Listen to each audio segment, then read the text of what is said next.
नमस्कार, good evening, जय श्री कृष्णा, राधे राधे। एक बार फिर से आप सभी महारथियों का हार्दिक स्वागत है आपके अपने YouTube चैनल पर। मैं हूं आपका अपना दोस्त विजय मौर्य। तो प्यारे साथियों, आज एक नई इकाई, हम नई यूनिट स्टार्ट कर रहे हैं। आपके सिलेबस में एक इकाई है बेलन तथा शंकु के आयतन तथा संपूर्ण पृष्ठ का क्षेत्रफल। प्यारे साथियों, इस इकाई से आपके 2 से 3 प्रश्न पूछे जाते हैं। हमेशा ये देखा गया है कि ज़्यादातर संभावना इस बात की रहती है कि आपका एक प्रश्न बेलन से और एक प्रश्न आपका शंकु से पूछा जाता है, लेकिन 1-2 बार ऐसा हुआ है इस इकाई से 3 प्रश्न पूछ लिए गए हैं। तो हमें इस बात को ध्यान में रख के स्टडी करना होगा कि हमारा कोई भी प्रश्न ना छूटे, क्योंकि एक एक प्रश्न हमारे लिए बहुत कीमती है। क्योंकि आप सभी महारथी जानते हैं कि आपको 25 में से 50% यानी 12 अंक लाने होते हैं। बात समझ आ रही है? तो इसलिए बहुत ध्यान से समझना है इस टॉपिक को। साथ ही साथ मेरे प्यारे महारथियों, हमें इस बात का भी ध्यान रखना होगा कि ये टॉपिक आपका यूपी टेट में भी आता है, सुपर टेट में भी आता है, CTET junior, CTET जो पेपर 2 होता है उसमें भी आता है। तो इसलिए इस टॉपिक को अच्छे से पढ़ेंगे। विश्वास रखिए मेरे प्यारे साथियों, बेलन तथा शंकु को इतना बेहतर तरीके से पढ़ेंगे, आपको एक भी फॉर्मूला रटने की आवश्यकता नहीं होगी। मैंने आपसे पिछली क्लास में बोला था कि यदि आपको वृत्त के क्षेत्रफल और परिधि के सूत्र याद हैं तो आप बेलन के सूत्र बहुत ही आसानी से बना सकते हो। तो बिल्कुल बने रहिएगा हमारे साथ लास्ट तक। आज की क्लास में थोड़ा सा बता दें कि हम पहले बेलन के बारे में पढ़ेंगे, बेलन क्या होता है, ठीक है। इसके बाद हम पढ़ेंगे बेलन का आयतन क्या होता है, वक्र पृष्ठ क्या होता है, संपूर्ण पृष्ठ क्या होता है, इस पर चर्चा करेंगे।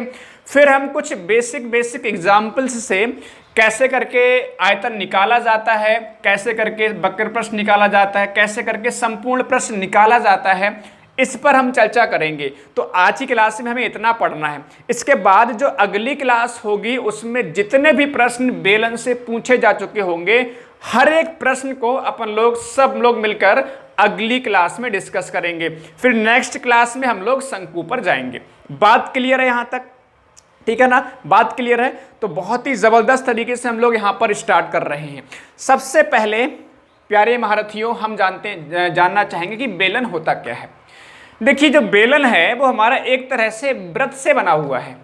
जैसे आपने क्या किया, जैसे सब लोग रोटियां खाते हैं ना, तो रोटियां जो होती है, एक रोटी का शेप कैसा होता है? वृत्ताकार होता है उसका शेप। बात समझ आ रही है? तो आपने क्या किया, एक रोटी ली, तो आप देखो रोटी की जो मोटाई या ऊंचाई हम बोल सकते हैं बहुत कम होती है।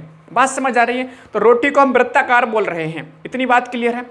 लेकिन जैसे ही हमने एक रोटी के ऊपर दूसरी रोटी रखी, तीसरी रोटी रखी, चौथी रोटी रखी, 5वीं रखी, ऐसे करके हमने 20-25 रोटियां एक के ऊपर एक रख दी, तो क्या होगा? पहले अगर देखा तो एक रोटी थी तो बहुत ना के बराबर उसकी मोटाई थी, ऊंचाई थी। 2 रखी, फिर थोड़ी सी मोटाई या ऊंचाई उसकी बढ़ गई, फिर 3 रखी, फिर 4 रखी, ऐसे करके 25 रोटियां आपने रखी। तो क्या होगा? पहले आपकी रोटी की ऊंचाई नहीं थी, फिर आप देखोगे तो ऊंचाई क्या हो जाएगी, यहाँ से लेकर इतनी बढ़ जाएगी। अंदाजे से बता रहे हैं कि क्या हो जाएगा, उसमें ऊंचाई आ जाएगी। तो कुछ इस तरह की आकृति आपकी बन के आएगी, है ना। एक के ऊपर एक रोटी रखते हुए चले जाओगे तो आपका कुछ इस तरह का शेप बनकर आएगा। आपने देखी भी होंगी, हमारी जो माता जी है ना, वो एक के ऊपर एक रोटियां रखती हैं, तो कुछ इसी तरह का शेप बन के आता होगा। बात समझ आ रही है? या फिर इसको ऐसे समझ लीजिए, मान लीजिए आपने क्या किया, 1 रुपए का सिक्का लिया, ठीक है, एक सिक्का रखा तो उसकी जो ऊंचाई होती है बहुत ना के बराबर होती है। फिर 2 रखे, 3 रखे, ऐसी 10-15 सिक्के रखोगे तो आपकी कुछ इसी तरह की आकृति आएगी। या फिर आप अगर गांव के रहने वाले हैं, आपके घर में अगर कोई बड़ा वाहन है, जैसे ट्रैक्टर वगैरह है, ट्रैक्टर है या ट्रक है, तो ड्रम होगा। ड्रम का नाम सुना है ना? तो ड्रम कुछ इसी तरह का होता है। बात समझ, इसमें क्या होता है, घुमावदार, चारों तरफ से घुमावदार यानी वक्राकार भाग होता है, ऊपर से वृत्ताकार होता है, नीचे से वृत्ताकार तली लगी होती है। तो कुछ इसी तरह का तो शेप होता है। याद आ रहा है? तो अब किसी साथी को दिक्कत नहीं होनी चाहिए। बात क्लियर है? अब मेरे प्यारे साथियों, इतनी बात सबको समझ में आ गई कि एक के ऊपर हमने एक रखते हुए चले गए, वृत्ताकार शेप हम एक के ऊपर एक रखते हुए चले गए, तुम्हारा बेलन बन जाता है। इसका मतलब फॉर्मूले भी कहीं ना कहीं किससे बन रहे हैं, हमारे वृत्त से ही बनेंगे। अच्छा, लेकिन फॉर्मूले या सूत्र लिखने से पहले मैं आपको बिल्कुल यहाँ पर बताना चाहूँगा कि आखिरकार आयतन होता क्या है, वक्र पृष्ठ क्या होता है, संपूर्ण पृष्ठ क्या होता है। देखिए आयतन की बात करेंगे तो कोई भी ऐसी आकृति, ऐसी ज्यामितीय आकृति या ऐसी आकृति जो जिसमें 3 विमाएँ हों, जिसमें कितनी विमाएँ हो, 3, जिसमें ऊंचाई भी हो, चौड़ाई भी हो और लंबाई भी हो। ठीक है, तो कोई 3 विमाओं वाली आकृति जितना स्थान घेरती है क्या कहलाता है, उसका आयतन कहलाता है। बात समझ आ रही है? अच्छा, एग्जाम्पल समझने का प्रयास करते हैं। मान लीजिए आपने गिलास लिया, सबने गिलास देखा है ना, बिल्कुल देखा होगा। तो आपने क्या किया, गिलास लिया, ठीक है, गिलास में आपने पानी भरा, ऊपर तक पानी भर लिया, यानी गिलास में जितना पानी भर सकते थे भर लिया, अब गिलास में और पानी नहीं आ सकता। यानी गिलास में जितना आप अधिक से अधिक पानी भर सकते हो गिलास का आयतन कहलाएगा। ठीक है, इस बार आपने बाल्टी ली, अब आपने बाल्टी में इस बार मिल्क भरा यानी दूध भरा, तो बाल्टी में जितना अधिक से अधिक दूध आ सकता है, मिल्क आ सकता है, उस बाल्टी का क्या होगा, आयतन होगा। बात समझ आ रही है? ऐसे मान लीजिए मैं कहूँगा आपके जिस कमरे में आप बैठे हुए हैं उस कमरे में जितना आप सामान मैक्सिमम है ना, मान लीजिए कोई सामान भरना है, आपने ठूस ठूस के भरना है अपने कमरे में सामान, तो जितना सामान आप अपने कमरे में अधिक से अधिक भर सकते हो उस कमरे का क्या होगा, आयतन होगा। तो क्या होगा, ये आकृति पे डिपेंड करेगा उसका आयतन क्या होगा। लेकिन जैसे कमरा है तो कमरे में आपका लंबाई भी है, चौड़ाई भी है और ऊंचाई भी है। बात क्लियर हो रही है? बात सबको समझ में आ रही होगी। तो कोई भी ज्यामितीय आकृति या कोई भी 3 विमीय आकृति जितना स्थान घेरती है उसका क्या कहलाता है, आयतन कहलाता है। ठीक है, अब हम बात करेंगे वक्र पृष्ठ। इसको हम लेटरल सरफेस एरिया कहते हैं इंग्लिश में। वक्र पृष्ठ का क्षेत्रफल भी कह सकते हैं। अगर मैं इसको और अच्छे से आगे लिखूं, यहाँ पर लिख लो जिससे आपके साथियों को दिक्कत ना आए।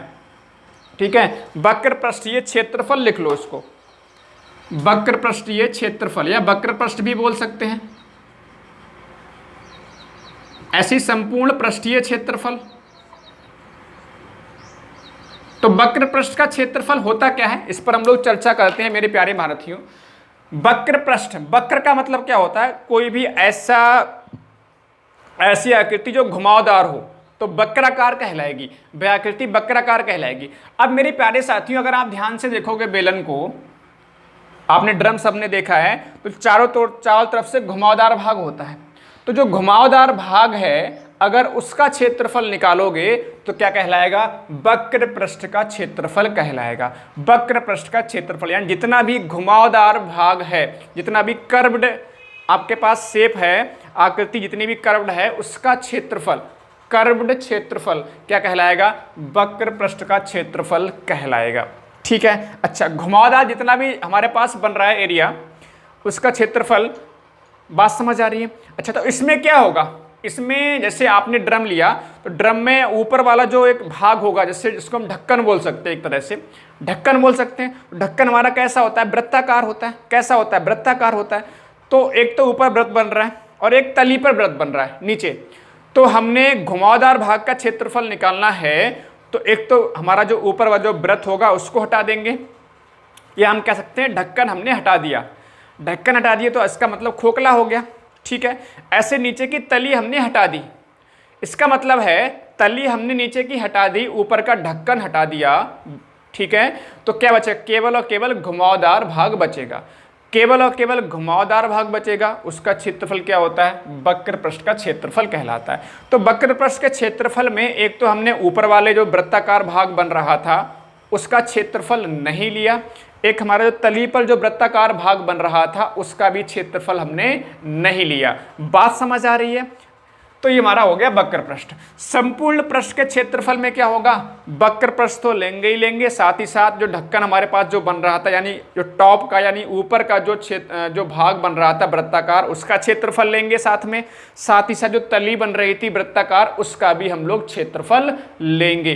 बात क्लियर हो रही है? यानी ऊपर का क्षेत्रफल भी लेंगे और नीचे का भी क्षेत्रफल लेंगे, साथ में किसके, वक्र पृष्ठ के। यानी वक्र पृष्ठ प्लस ऊपर वाला जो वृत्त बन रहा है, नीचे वाला जो वृत्त बन रहा है, इन दोनों का क्षेत्रफल मिला देंगे किसमें, वक्र पृष्ठ में। वक्र पृष्ठ प्लस दोनों वृत्तों का क्षेत्रफल क्या होता है, संपूर्ण पृष्ठ का क्षेत्रफल। संपूर्ण से समझ में आ रहा है, संपूर्ण का मतलब क्या है, जितने भी पृष्ठ है हमारे पास सबका क्षेत्रफल क्या कहलाता है? संपूर्ण पृष्ठ का क्षेत्रफल कहलाता है। बात यहां तक सबको क्लियर है? ठीक है, बात यहां तक सबको अच्छे से क्लियर हो रही होगी। चलिए अब मेरे प्यारे महारथियों आगे बढ़ेंगे। अब यहां पर हम सीखेंगे प्यारे साथियों कैसे करके आयतन निकाला जाता है। ठीक है, अब देखो बहुत आसान तरीके से मैं समझाने वाला हूं, बहुत ही सुंदर ट्रिक है, यकीन मानो कुछ भी आपको याद करने की आवश्यकता अलग से नहीं है। प्यारे महारथियों मैंने कहा कि भाई वृत्त का क्षेत्रफल होता क्या है? पाई आर स्क्वायर। देखो ये हमारी क्या है? ये हमारा नीचे तली है, ये हमारा ऊपर टॉप है ना, ढक्कन जिसको हम लोग बोल सकते हैं। ये भी त्रिज्या होगी और ये भी त्रिज्या होगी, और ये क्या है? हमारी ऊंचाई है। ये क्या है? इधर हमारी ऊंचाई है, मैंने h से रिप्रेजेंट कर दिया। त्रिज्या r, ऊंचाई हमारी कितनी? ऊंचाई हमारी कितनी है भाई? ऊंचाई हमारे पास कितनी है? h। तो देखो क्षेत्रफल निकाला था हमने वृत्त का, तो इसमें ऊंचाई नहीं थी, इसलिए केवल क्या था? पाई आर स्क्वायर था। लेकिन बेलन में हमारी ऊंचाई भी तो है, तो आयतन क्या हो जाएगा? पाई आर स्क्वायर h। देखो कितना आसान है, आप आसानी से लिख सकते हो। वृत्त में हम लोगों ने पढ़ा था क्षेत्रफल क्या होता है? पाई आर स्क्वायर होता है, लेकिन वृत्त में ऊंचाई नहीं होती है। लेकिन बेलन में हमारे ऊंचाई भी होती है, तो ऊंचाई को हमने साथ में लगा दिया, यानी पाई आर स्क्वायर h क्या होता है? बेलन का आयतन। है ना आसान? बहुत आसान। अब देखो वक्र पृष्ठीय क्षेत्रफल क्या होगा? हमने परिधि पढ़ा है 2 पाई आर। क्या पढ़ा है? 2 पाई आर। इसमें भी h लगा दो तो ये क्या हो जाएगा? 2 पाई आर h। ये क्या होगा? वक्र पृष्ठीय क्षेत्रफल। अब बताओ क्या आपको फॉर्मूला याद करने की आवश्यकता है, रटने की आवश्यकता है? बिल्कुल नहीं है, यदि आपने समझा है तो। मैंने कहा मेरे प्यारे महारथियों कि हमारा जो वृत्त होता है उसमें ऊंचाई नहीं होती है, ठीक है, लेकिन बेलन में ऊंचाई होती है। तो हमने वृत्त के क्षेत्रफल में क्या पढ़ा था? पाई आर स्क्वायर होता है वृत्त का क्षेत्रफल, जबकि आयतन यहाँ क्या बन जाएगा? पाई आर स्क्वायर h। ध्यान रखेंगे यहाँ पर आयतन, यहाँ पे क्षेत्रफल नहीं बनता, यहाँ पे आयतन बनता है। ठीक है, या तो हमारा अगर वक्र पृष्ठीय क्षेत्रफल बनता है और हमारा संपूर्ण पृष्ठीय क्षेत्रफल बनता है।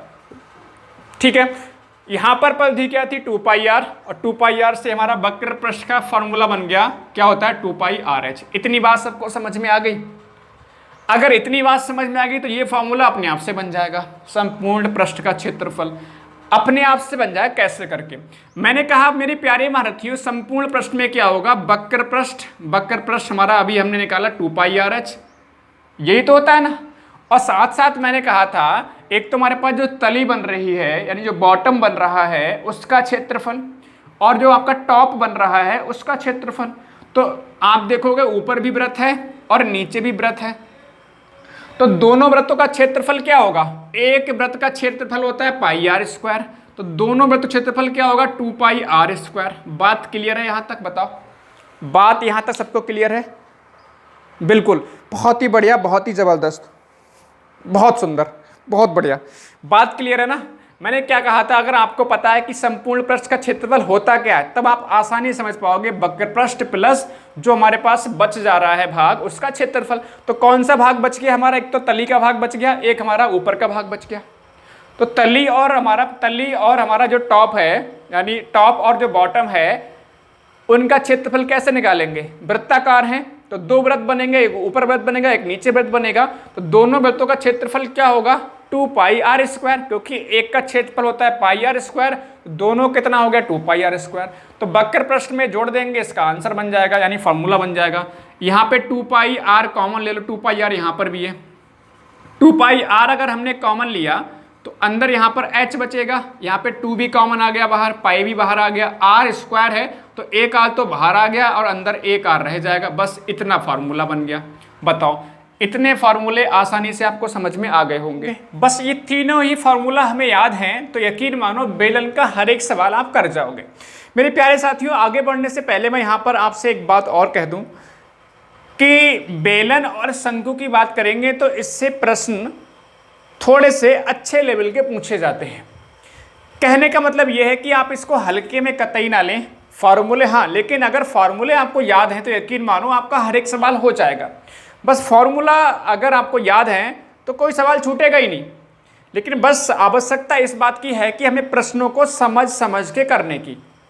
होता क्या है कि पहली बात तो हमें फार्मूला याद नहीं होते हैं, दूसरी बात, हमने प्रश्नों की प्रैक्टिस नहीं करी होती है, फिर हमसे क्या होता है एग्जाम में प्रश्न नहीं होता है। और जो चीज़ हमने पढ़ी ना हो और आपसे बोला जाए कि भाई इसको सॉल्व करो, आप क्या आप सॉल्व कर सकते हो? बिल्कुल भी सॉल्व नहीं कर सकते। तो ऐसे ही सेम कंडीशन आपके साथ में होती है। तो मेरे प्यारे साथियों, चलिए अब हमने जब फार्मूला यहाँ पर पढ़ लिए हैं, देखो एक बार फिर से मैं रिवाइज कर ले रहा हूँ। मैं इसको मिटा के फटाफट से आपको खुद आंसर बताना है, आपको खुद बताना है। पहला हमने इसमें क्या पढ़ा? बेलन का आयतन। ठीक है, हमने क्या पढ़ा इसमें? बेलन का आयतन पढ़ा।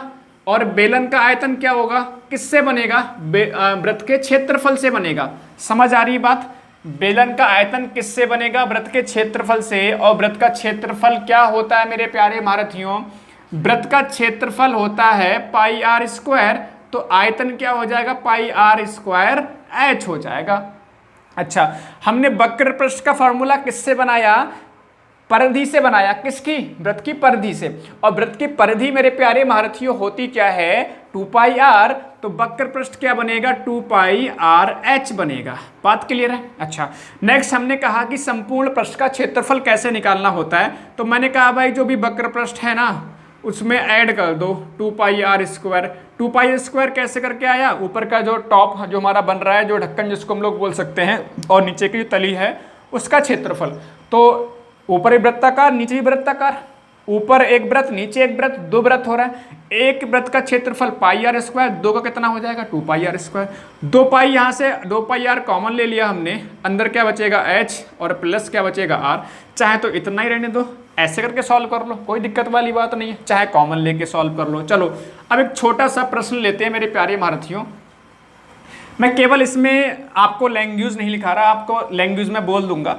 जो अगली क्लास होगी ना उसमें जब आए हुए प्रश्न करेंगे तो वहां पर आपको अच्छे से समझ में आ जाएगा। ठीक है, ध्यान रखेंगे। मैंने कहा मेरे प्यारे साथियों, एक बेलन है। क्या है?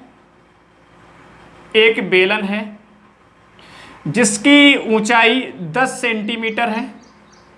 एक बेलन जिसकी ऊंचाई कितनी है? बेलनाकार आकृति, इसकी ऊंचाई 10 सेंटीमीटर है, त्रिज्या 7 सेंटीमीटर है। ठीक है, इसमें क्या निकालना है? एक तो आयतन निकालना है, आपको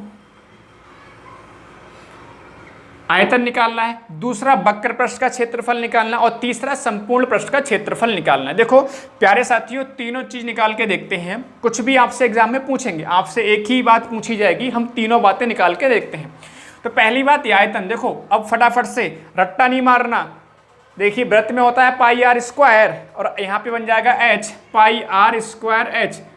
अगर मैं इसकी जो बेलन बनाऊं मेरे प्यारे साथियों, अगर मैं बेलन यहां बनाऊं तो बेलन कुछ इस तरह से बनता है। ठीक है, ये आपकी ऊंचाई कितनी है? 10 सेंटीमीटर। और आर की बात करेंगे, आर दे रखी कितनी? 7 सेंटीमीटर। बात क्लियर है? यहाँ तक बात सबको क्लियर है? अच्छा, हमें निकालना है क्या? आयतन। तो आयतन निकालना है, पाई आर स्क्वायर एच होता है। पाई का मान कितना होता है? 22/7। सबको दिख रहा है रेड कलर से? बताओ जरा, सबको दिख रहा है रेड कलर से? ठीक, 22/7। आर कितना हमारे पास? 7। आर स्क्वायर है लेकिन यहाँ पर, तो 7 का स्क्वायर का मतलब होगा 7 × 7, और एच कितना हमारे पास? 10 सेंटीमीटर। तो 7 से 7 कैंसिल हो गया, 7 दूनी 14 होगा, 7 दूनी 14 और 1 15, और 10 से गुणा करोगे 1540। अच्छा, आयतन देखो, आयतन किस में आएगा? घन मीटर में आएगा। घन सेंटीमीटर घन मीटर में आता है आपका। क्षेत्रफल में स्क्वायर लगता है, और आयतन में क्या लगेगा? पावर में 3, या जिसको हम घन सेंटीमीटर भी कह सकते हैं। सेंटीमीटर में था देखो यहाँ पर, तो घन सेंटीमीटर हो गया। अगर मीटर में होती इकाई तो घन मीटर होता। बात समझ आई सबके लिए? ठीक है, तो आयतन हमारा सेंटीमीटर, या सेंटीमीटर की पावर 3 या घन सेंटीमीटर बोल सकते हैं। इसके बाद अगर हम बात करेंगे वक्र पृष्ठ की, किसकी बात करेंगे? वक्र पृष्ठ की बात करेंगे। तो मेरे प्यारे साथियों, वक्र पृष्ठ होता क्या है? 2 पाई आर एच। याद आ रहा है? 2 पाई आर हमारी परिधि होती है, एच लगा देंगे, 2 पाई आर एच बन जाएगा। तो बेहद आसान, पाई का मान 22/7, और आर कितना? 7, और एच कितना हमारे पास? 10। 7 से 7 उड़ा दो, और 22 दूनी 44, ढाई कितना हो जाएगा? 440। ध्यान रखेंगे वक्र पृष्ठ का क्षेत्रफल होता है ये, और संपूर्ण पृष्ठ का क्षेत्रफल होता है। तो क्षेत्रफल में क्या आएगा? वर्ग सेंटीमीटर या सेंटीमीटर स्क्वायर। बात क्लियर है? चलो एक और हमारे पास बच रहा है, क्या? संपूर्ण पृष्ठ का क्षेत्रफल, संपूर्ण पृष्ठ का क्षेत्रफल है। या संपूर्ण पृष्ठ वो क्या होता है आपका? मैंने एक बात बताई कि हमारे पास संपूर्ण पृष्ठ निकालने के लिए एक तो हमारे पास वक्र पृष्ठ और प्लस ऊपर वाला जो हमारे पास बन रहा है टॉप और बॉटम का क्षेत्रफल। ठीक, तो वक्र पृष्ठ देखो, चाहे तो वक्र पृष्ठ पहले निकाल लो, मैं आपको लिख के बता रहा हूँ एक बार, मैं यहाँ पर लिख के बता दे रहा हूँ आपको। वक्र पृष्ठ प्लस 2 पाई आर स्क्वायर ऐसे करके बनेगा। तो वक्र पृष्ठ हमने चाहे तो 2 पाई आर एच यहाँ पर लिखो, फिर से सॉल्व करो। वैसे हमने ऑलरेडी सॉल्व कर लिया। कितना आया था हमारा वक्र पृष्ठ? 440 आया है। और 2 पाई आर, पाई का मान 22/7 और आर स्क्वायर का मतलब 7 × 7 हो जाएगा। सबको दिख रहा है उस साइड? देखो जरा। ठीक है, इतनी बात सबको क्लियर हो रही है आसानी से? ठीक, 7 से 7 उड़ा दो, 440 तो आपका ये ऐसे ही रहेगा। इधर 22 दूनी कितना होगा? 44 और गुणे कितना है आपका? 22 दूनी 44 × 7, 7 चौक 28 होगा। 7 चौक 28 और 2 कितना होगा? 30। तो यहाँ पे जोड़ लो, 8 0 जोड़ोगे 8 आएगा, 4 0 4 हो जाएगा, 4 3 7, 748 सेंटीमीटर स्क्वायर या वर्ग सेंटीमीटर। बताओ, सबको सवाल क्लियर हुआ? बिल्कुल सबको सवाल क्लियर हुआ, कैसे निकालना है? बात सबको समझ आ रही है? बिल्कुल घबराने की आवश्यकता नहीं है। एक एक बात, एक एक चीज़ को हम समझते हुए चलेंगे, जिससे आप सभी महारथियों के लिए बिल्कुल भी दिक्कत ना हो। एक एग्जाम्पल और लेते हैं, आपको और अच्छे से समझ में आएगा। देखो,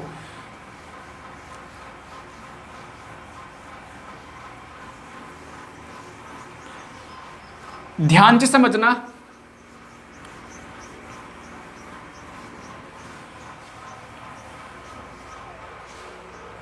मान लीजिए मैंने क्या बोला, मैंने एक सवाल बोला, मैंने वही एग्जाम्पल लिया। मैंने कहा भाई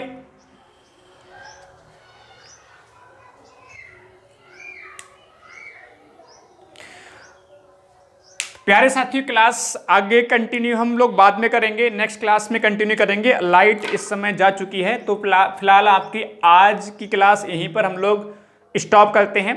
नेक्स्ट क्लास में आगे कल कंटिन्यू करेंगे, कुछ एग्जाम्पल्स और लेकर फिर हम प्रीवियस ईयर्स के सवालों पे जाएंगे। सभी साथियों का धन्यवाद। जय हिंद, जय भारत, वंदे मातरम।